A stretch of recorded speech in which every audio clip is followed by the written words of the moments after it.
and welcome to the World News and VOP TV. I'm Kayla Abraham. We begin with U.S. President Joe Biden saying he hopes to have a ceasefire in the war between Israel and Hamas in Gaza by Monday. His comments come amid reports of some progress in indirect negotiations involving Israeli and Hamas officials.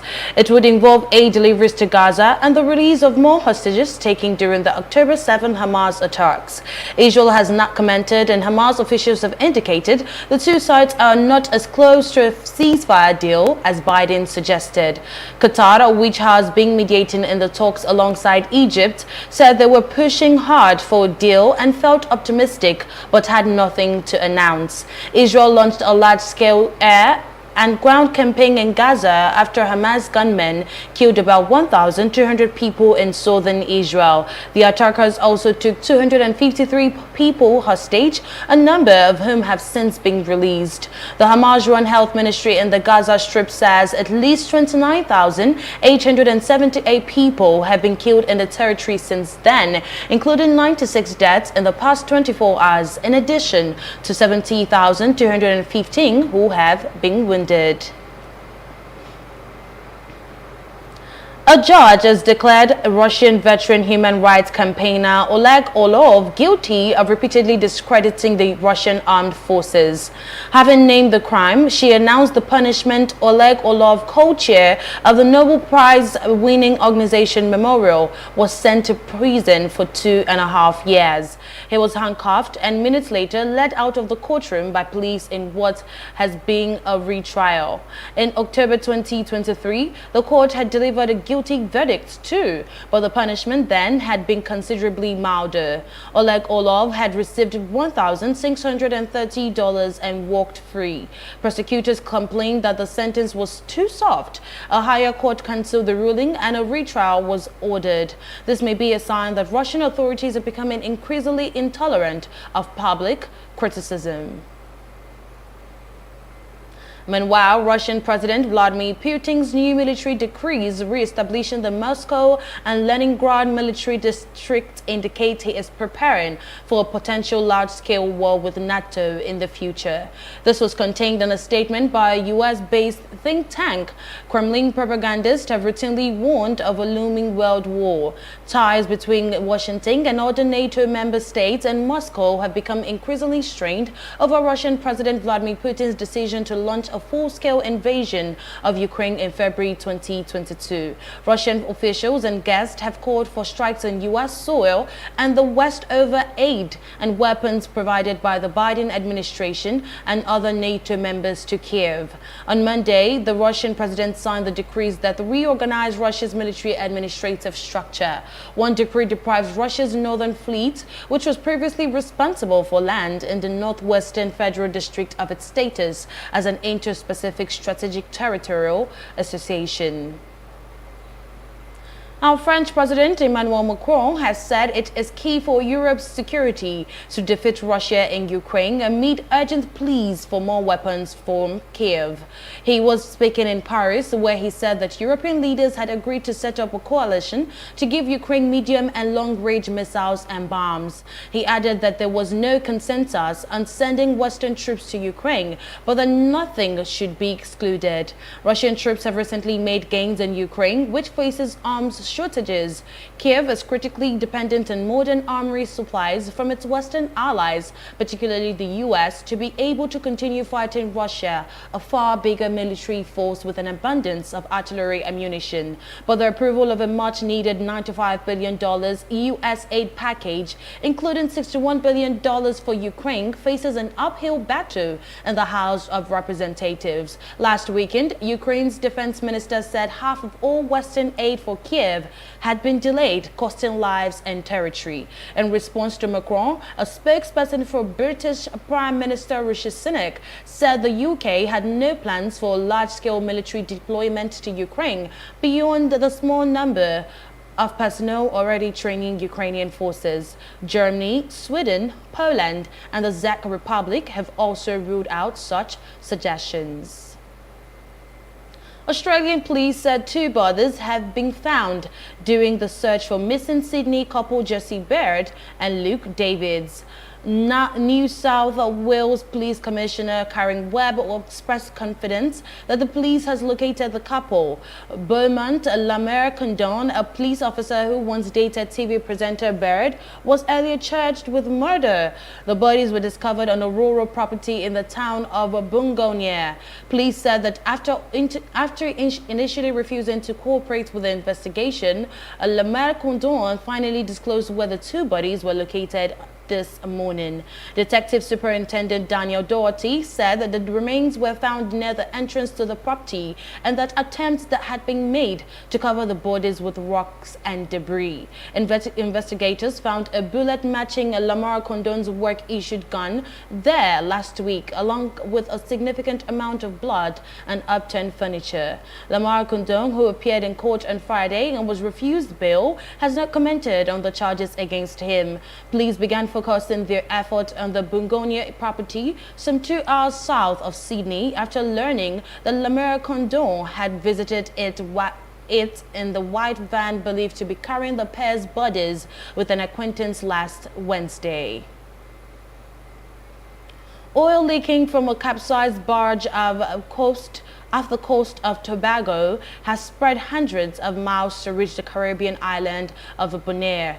Officials on Bonaire, which is located 50 miles north of the Venezuelan coast, said the oil posed a serious threat to both humans and nature. The island is the latest to have been contaminated with oil from the barge, which ran aground earlier this month. It is still unclear who owns the barge and what may have caused it to sink. Authorities on Bonaire, which is a special municipality of the Netherlands, said the island's east coast, including Sorbonne, Lake and Lagoon, had been polluted. They also warned that the island's mangrove, fish and coral ecosystems were at risk. The oil leak was first spotted by the Trinidad and Tobago Coast Guard on February 7.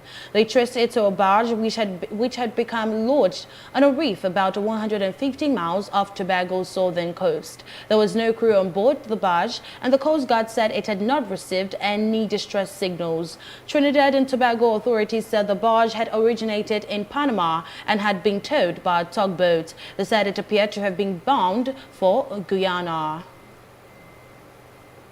A DNA test has revealed a dying man who claimed to be one of Japan's most wanted criminals was telling the truth.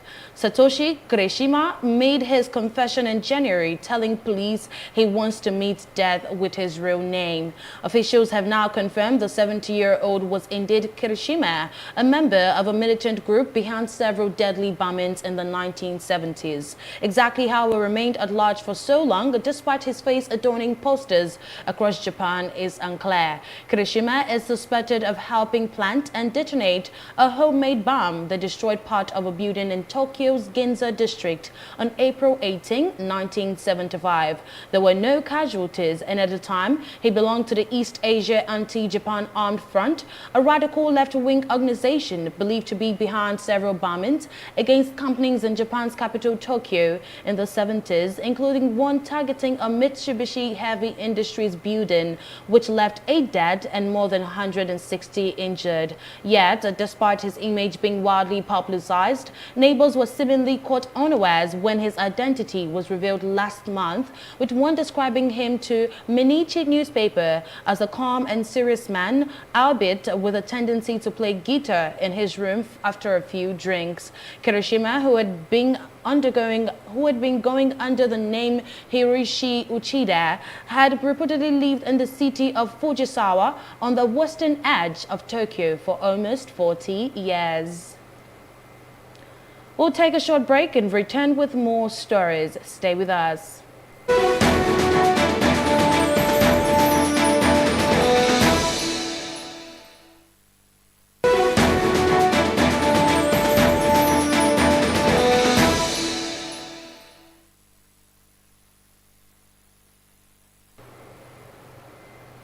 Welcome back and thanks for staying tuned. Now, voters in Michigan have been organizing for months to send Joe Biden a message during the state's primary today. No ceasefire, no votes. After President Biden narrowly defeated Donald Trump in Michigan in the last election in 2020, a protest vote tied to events in Gaza is of real cause of concern for the Biden team. The two are headed for a likely rematch in November.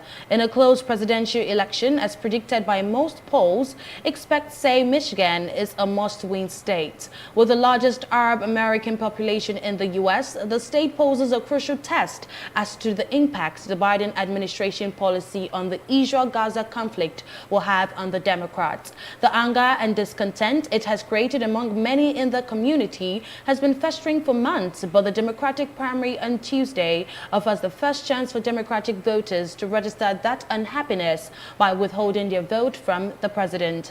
He is largely unopposed in the Democratic Party's search for the presidential nominee, but that has not stopped those opposed to his Middle East policy from taking action. In the final hours before primary election day on Monday, Khalid Turani stood outside the Islamic Center of Detroit and distributed pamphlets encouraging people to vote uncommitted on their ballot papers.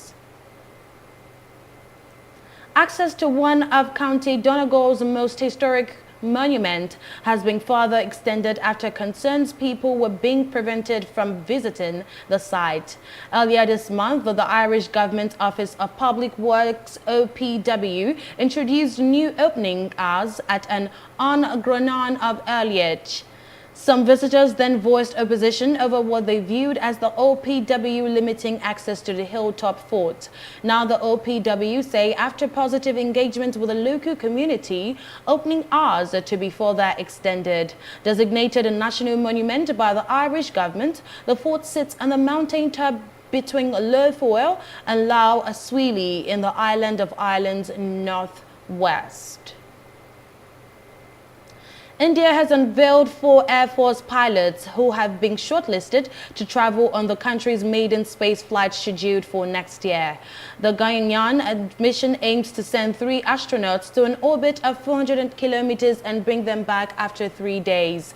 India's space agency ISRO has been carrying out a number of tests to prepare for the flight. In October, a key test demonstrated that the crew could safely escape the rocket in case it malfunctioned. After its success, ISRO said a test flight would take a robot into space in 2024 before astronauts are sent into space in 2025. Prime Minister Narendra Modi and ISRO Chief Samanath pinned badges with golden wings onto their shirts, and Modi described them as India's pride. Now, South Korea's government has launched an investigation into the death of a woman in her 80s after her ambulance was denied entry to several hospitals due to the ongoing doctors' strike. The patient died in the ambulance after suffering cardiac arrest. About 70% of junior doctors have been on strike for the past week, protesting plans to train up more physicians. That's put emergency rooms under pressure, with the government alleging doctors have risked public health. Paramedics in the city of Daejeon on Friday had called around 7 hospitals to take the woman, but were turned away due to a lack of staffing and beds. She was eventually admitted to a public university hospital 6 to 7 minutes after she called for help, but was pronounced dead on arrival. On traveling between Grenada and St. Vincent, the suspect disposed of the occupants of their catamaran known as Simplicity. Mackenzie added that the information that can be shared with the public is quite limited and that the investigation by Grenadian and Vincentian authorities remains ongoing. Hours later, Royal St. Vincent and the Grenadines Police Force spokesman Junior Simmons said the yacht's crime scene was consistent with signs of violence. Canada has introduced a new bill that aims to combat online abuse with steep penalties for hate crimes, including life in prison for inciting genocide. The proposed Online Harms Act requires social media platforms to remove posts such as those which sexualize children within 24 hours. The law would regulate social media companies, leaving streaming platforms and user-uploaded adult content websites. The bill still needs to be voted on by Canada's parliament. It lists 7 categories of harmful content that providers will be required to remove from their websites. Banned content includes posts made to bully a child or those encouraging self-harm. The proposed act will create a Digital Safety Commission of Canada to regulate online platforms. He said that the bill would ban deepfakes, such as images that recently went viral showing Taylor Swift's head on a naked woman's body. He added that private messages sent between individuals would fall outside of the law's provisions. The bill must first be studied by a parliamentary committee and by the Senate, both of which may introduce changes to the final draft of the bill. We'll go on another short break and return with global business, sports, and entertainment stories. Stay with us.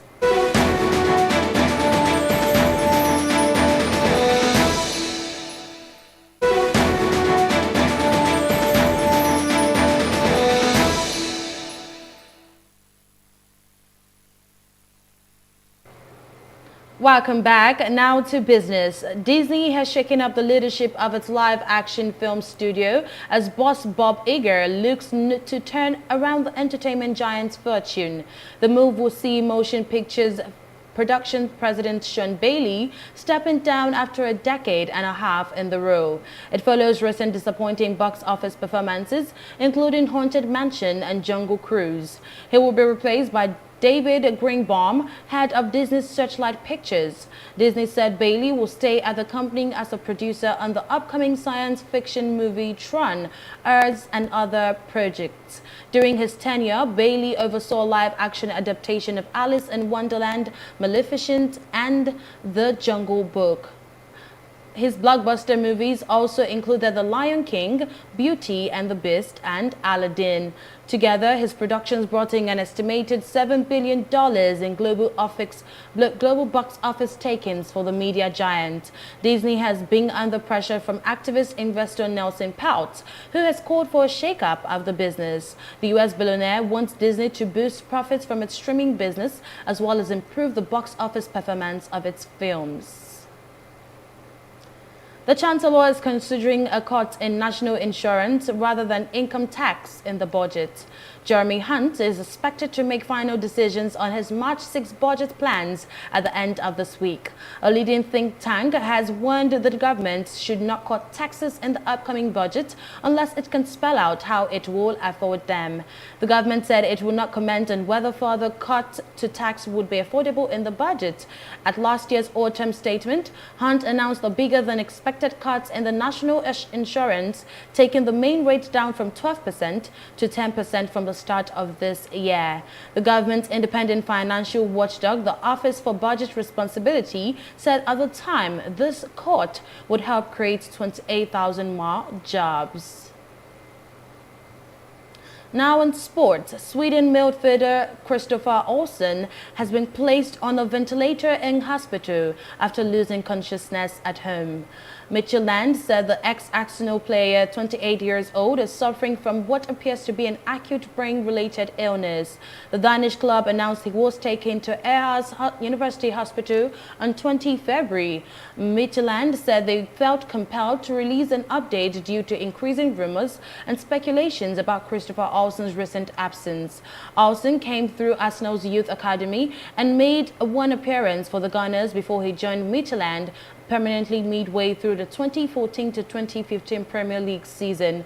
Olsen, who has made 47 senior appearances for Sweden, has had spells at Swedish side AIK Krasnodar in Russia and Anderlecht in Belgium between two stints with Midtjylland.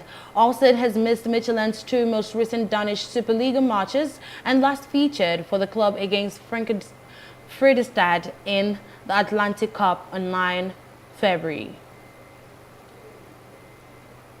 Canada and Russia have appealed against the reallocation of the 2022 Olympic team figure skating medals. Russia were dropped from gold to bronze by the International Skating Union ISU after Kamila Valieva got a 4-year ban for doping in January, while the United States were promoted to gold, with Japan taking silver.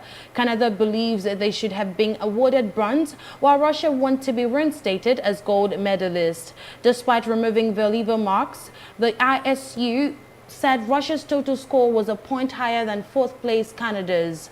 ISU regulation only provide for collective disqualification in the event of a positive doping control of one of the athletes during the competition, not one from 8 weeks before, as was the case with Valieva. The medals were not awarded in Beijing because of the doubts surrounding Valieva, and the International Olympic Committee (IOC) has not yet indicated when or where a medal ceremony will be held. Now, in entertainment, Australian police are investigating an allegation by a paparazzo that he was assaulted by Taylor Swift's father. Ben McDonald accused Scott Swift of striking his face on a Sydney wharf. The confrontation happened today after Swift and the pop megastar disembarked from a yacht. A spokesperson from the singer did not address the assault claim, but said two people had behaved aggressively towards them. A video published by Australian media shows the singer, who is concealed beneath an umbrella, walking with her father and security guards along Neutral Bay Wharf. McDonald told newsmen that the singer had already entered a car when Swift charged in and attacked them. Swift had just performed the final Australian concert in her immensely popular Eras tour. Now, French actor Gerard Depardieu is facing a new allegation of sexual assault, this time for a set designer. The complainant, Amélie, alleges that Depardieu grabbed her and touched her boobs in 2021. The alleged assault is claimed to have occurred on the set of the film The Green Shutters, which was released the following year. Depardieu has not commented on the case, but has previously denied other allegations of sexual assault. The complainant's lawyer, Karine Dury-Delbourt, confirmed on Monday that Amélie was accusing the actor of sexual assault, sexual harassment, and sexist insults. The lawyer claimed that other people on set stepped in and interrupted the alleged incident. The complaint was submitted to the Paris Public Prosecutor's Office last Friday, according to Dury-Delbourt. And that's it on the world news here on VOP TV. Do not forget to subscribe to our YouTube channel at Voice of the People TV and on social media at VOP TV Live. I'm Kaylan Abraham. Good evening.